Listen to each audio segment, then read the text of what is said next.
কাশ্মীরের চিরচেনা রণকৌশল আর অভিযোগের বাউন্সার ছুঁড়েও সুবিধা করতে পারেনি ভারত। পেহেলগামের ভয়াবহ হামলাকে কেন্দ্র করে পাকিস্তানকে কোণঠাসা করার কৌশলে মঞ্চ সাজিয়েছিল নয়াদিল্লি। কিন্তু যুদ্ধের হুমকি, সেনা তৎপরতা, কূটনৈতিক চাল সবই যেন ব্যর্থ এক স্ক্রিপ্টের মতো মুখ থুবড়ে পড়েছে। পাকিস্তান শুধু পাল্টা জবাবের প্রস্তুতি নেয়নি, বরং আঞ্চলিক নিরাপত্তা ও আন্তর্জাতিক সহমর্মিতা অর্জনের খেলায় চালাকি দেখিয়েছে। ফলে সন্ত্রাসবাদ রুখে কাশ্মীরের নিয়ন্ত্রণ কায়েমের ভারতের স্বপ্ন এ যাত্রায় ভেঙে পড়েছে একদম নকআউটের মতো। 22 এপ্রিল পেহেলগামের পর্যটন এলাকায় ভয়াবহ আত্মঘাতী হামলায় প্রাণ হারান 26 জন। এটি 2000 সালের পর সবচেয়ে বড় হামলা বলে জানিয়েছে ভারতের নিরাপত্তা সংস্থা। ঘটনার জন্য সরাসরি পাকিস্তানকে দায়ী করে ভারত সরকার, যদিও ইসলামাবাদ এমন অভিযোগ কঠোরভাবে প্রত্যাখ্যান করে এবং নিরপেক্ষ আন্তর্জাতিক তদন্তের দাবি জানায়। এই ঘটনার পর দুই দেশের মধ্যে সম্পর্ক ভয়াবহ রকমের উত্তপ্ত হয়ে ওঠে। ভারতের প্রধানমন্ত্রী নরেন্দ্র মোদী সশস্ত্র বাহিনীকে অভিযান চালানোর পূর্ণ স্বাধীনতা দেন। অন্যদিকে পাকিস্তান দাবি করে ভারত 24 থেকে 36 ঘণ্টার মধ্যে সীমান্তে হামলার প্রস্তুতি নিচ্ছে।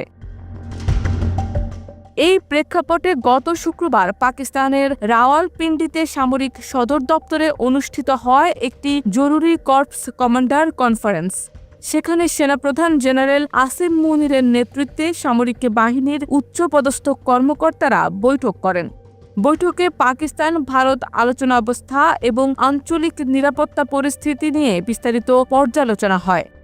পাকিস্তান সেনাবাহিনী জানায়, দেশটির শান্তিপূর্ণ অবস্থান বজায় রাখার অঙ্গীকার থাকলেও যদি কেউ যুদ্ধ চাপিয়ে দেয় তবে তার উপযুক্ত ও কঠোর জবাব দেয়া হবে। সেনাপ্রধান মুনির বলেন, ভারত যদি দুঃসাহস করে হামলা চালায় তবে পাকিস্তান প্রস্তুত রয়েছে দ্রুত জবাব দিতে। সীমান্তের কাছে পাকিস্তান সেনাবাহিনী ইতোমধ্যেই পূর্ণমাত্রার সামরিক মহড়া চালিয়েছে। এতে আধুনিক অস্ত্র ও সরাসরি গুলির অনুশীলন অন্তর্ভুক্ত ছিল। এছাড়া প্রতিরক্ষা মন্ত্রী খাজা আসিফ জানিয়েছেন, দেশের সেনাবাহিনী এবং জনগণের মনোবল বর্তমানে অত্যন্ত দৃঢ় এবং একতাবদ্ধ। তিনি বলেন, শান্তি ও উন্নয়নের পথে পাকিস্তানের অগ্রযাত্রা কোনো সন্ত্রাস, চাপ বা আগ্রাসনের দ্বারা থামানো যাবে না। ভারতের প্রতিক্রিয়াও থেমে থাকেনি। স্বরাষ্ট্রমন্ত্রী অমিত শাহ হুঁশিয়ারি দেন, পেহেলগাম হামলার সাথে জড়িতদের বিরুদ্ধে নির্দয় ব্যবস্থা নেওয়া হবে। পাশাপাশি পাকিস্তানের প্রধানমন্ত্রী শাহবাজ শরীফের ইউটিউব চ্যানেল ভারতে ব্লক করা হয়েছে। এই উত্তেজনাপূর্ণ পরিস্থিতিতে যুক্তরাষ্ট্র নজর রাখছে। ভারতের প্রতিরক্ষা মন্ত্রী রাজনাথ সিং এবং মার্কিন প্রতিরক্ষা মন্ত্রী পিট হেগসেথ ফোন আলাপে সন্ত্রাস বিরোধী লড়াইয়ে ভারতের পাশে থাকার বার্তা দেন। তবে সামগ্রিক চিত্র বিশ্লেষণে দেখা যাচ্ছে, ভারত যতই আক্রমণাত্মক অবস্থান নিক না কেন, পাকিস্তান সেনা ও কূটনৈতিক উভয় পর্যায়ে সফল প্রতিরোধ গড়ে তুলেছে। ফলে এখনও পর্যন্ত ভারত শুধু দাবি করেই যাচ্ছে, কিন্তু কাশ্মীর প্রশ্নে কোনো বাস্তবিক অগ্রগতি অর্জন করতে পারেনি।